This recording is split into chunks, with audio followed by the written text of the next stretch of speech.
student. Today I am going to teach you a new chapter of class 8th. That is your first chapter. That is crop production and management. In the previous classes we learned about autotrophs and heterotrophs. Autotrophs are the organism or living organisms which prepare their own food like green plants, and heterotrophs are the living organisms which depend upon these autotrophs for their food like human being. But human being needs plants, fruits, vegetable for their nutrition and the development of their body. From where these plants comes from. So in this chapter we learn about the different type of crops.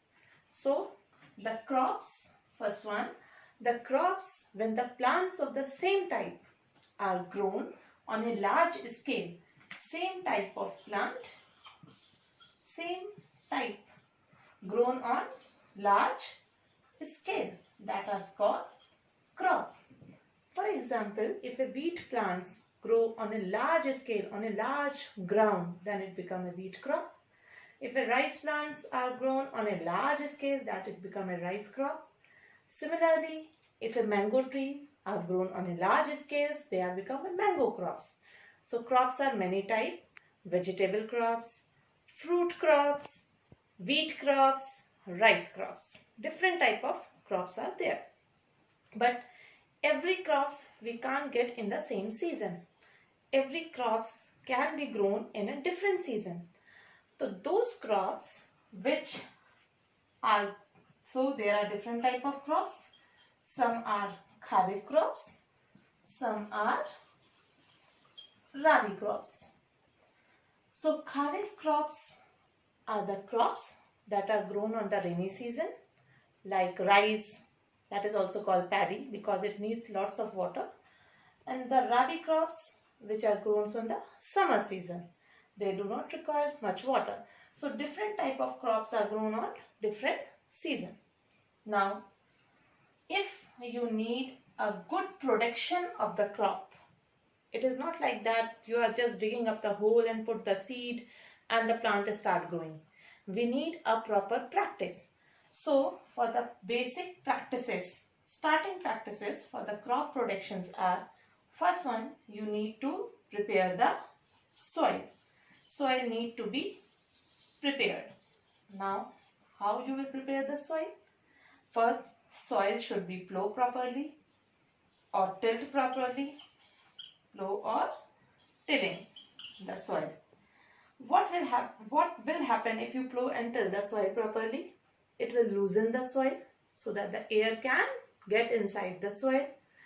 You know that only few centimeter upper layer of the soil is good for the plants, and rest of the soil and the nutrient rich soils get deep inside the ground.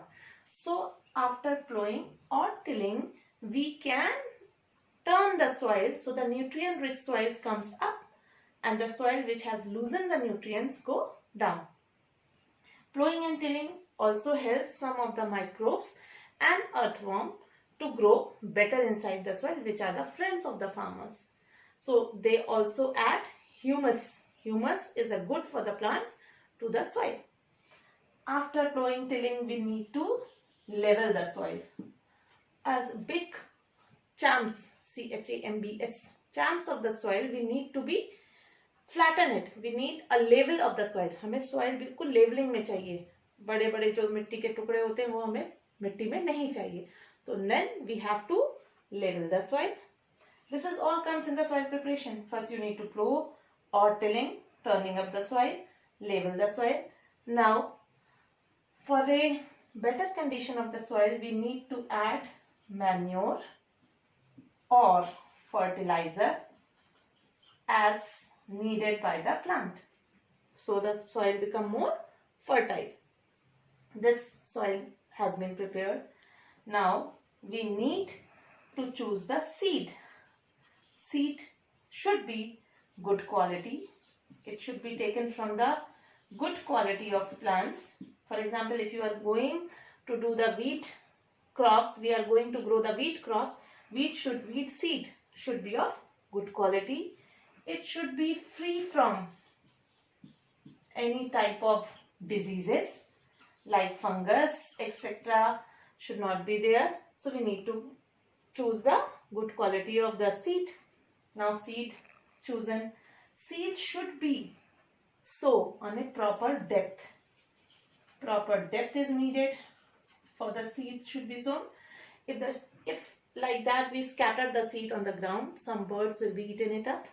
Or if the seed will grow deep inside the soil, the plants will not come up properly. So the proper depth is needed. After sowing the seed, we need to irrigate the plant.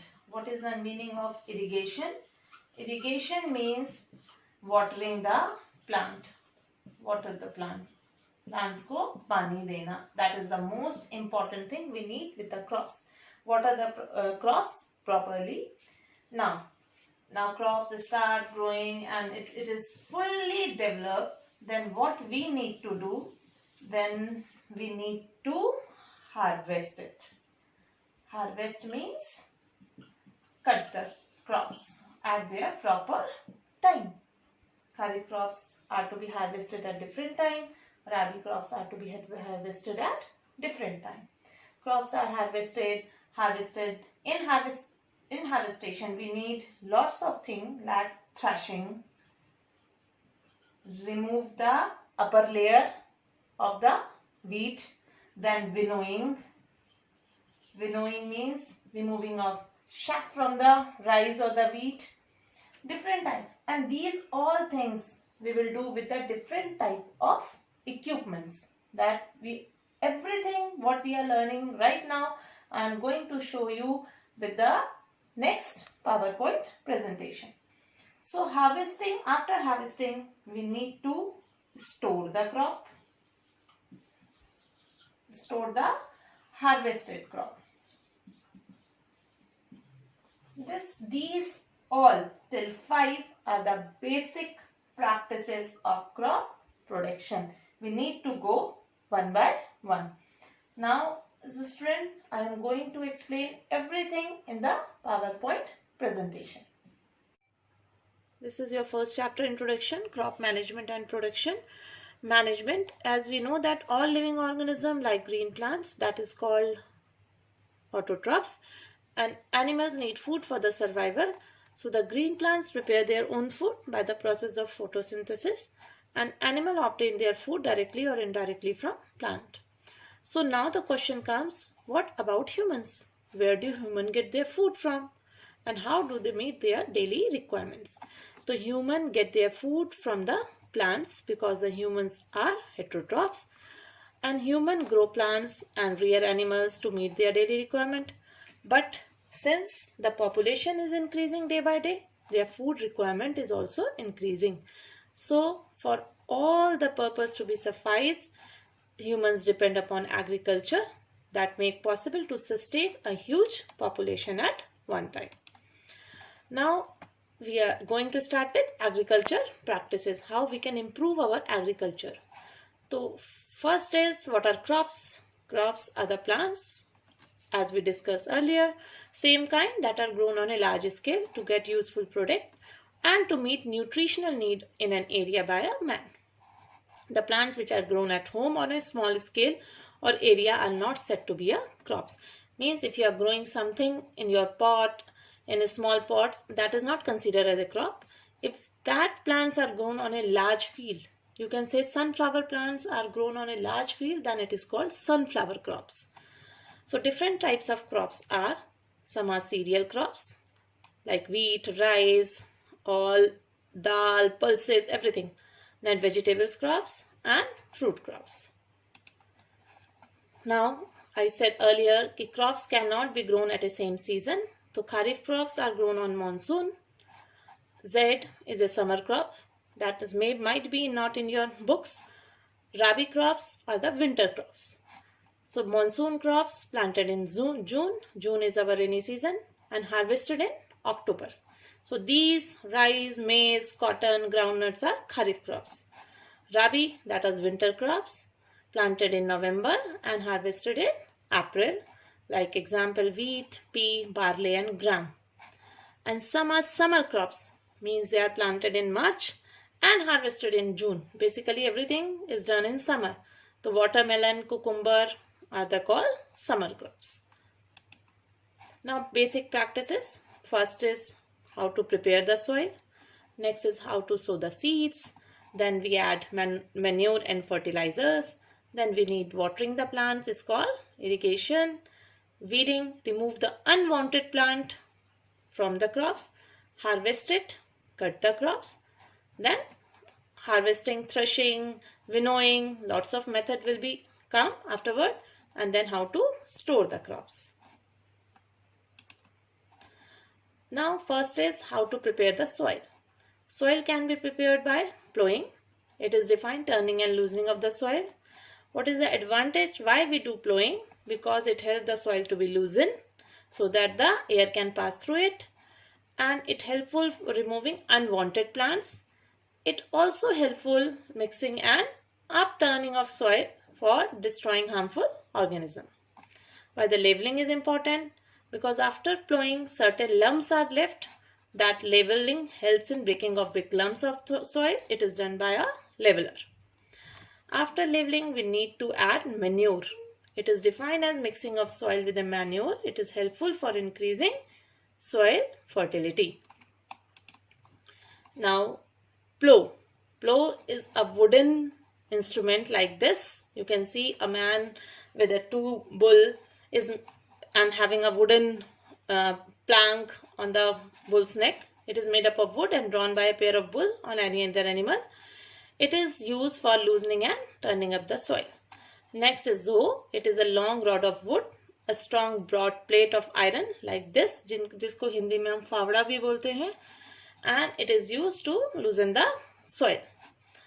Nowadays we are using cultivator which can plow the soil, and it reduce the human labor and reduce the time.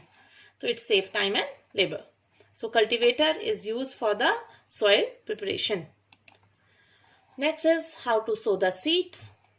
As we discussed, seeds should be germinated in nature and germinated in plants. It should be dormant, that is good quality. Should be sown at the right depth. It should not be distance maintained between them. Should not be overcrowded, because if they are overcrowded, not every plants will not get the proper nutrients from the soil. So seed should be viable, means it should be converted into plants. Seed drill is an instrument which is used by the farmer to sow the seeds at proper depth and at proper distance. Now we are done with the seed drills. There is a traditional method in which some of the farmers do not use these type of instrument. They simply use their hands to scatter the seeds on the field. But in that method, seed can be scattered in different directions at different level, and they are not at the proper distance. So this seed drill method is a good method for the sowing of the seeds. Next is adding manure and fertilizer to the soil. They both play an important role in production of healthy growth. They are added to the soil to maintain the fertility of the soil. So advantage of manures are it add nutrient to the soil, it add humus to the soil, and it improve the quality of the soil. So the manure is made up of only the organic matter like cattle dung and urine. And the compost, it is formed by the decomposition of plants and animal. If decomposition can be done in the presence of earthworm, it is known as vermicompost. So the manure is purely organic substance, and fertilizers are the inorganic compound, such as it is made up of most of the chemical compounds like nitrogen, phosphorus, potassium, etc. Now at the last, this is your worksheet related to all the topic which we have already learned in this PowerPoint presentation. And in the next video, you will start with the irrigation and the storage and how the harvesting will be done. Thank you, student, and do this worksheet in proper order in your copy. I am going to send you this everything in the form of PowerPoint presentation also.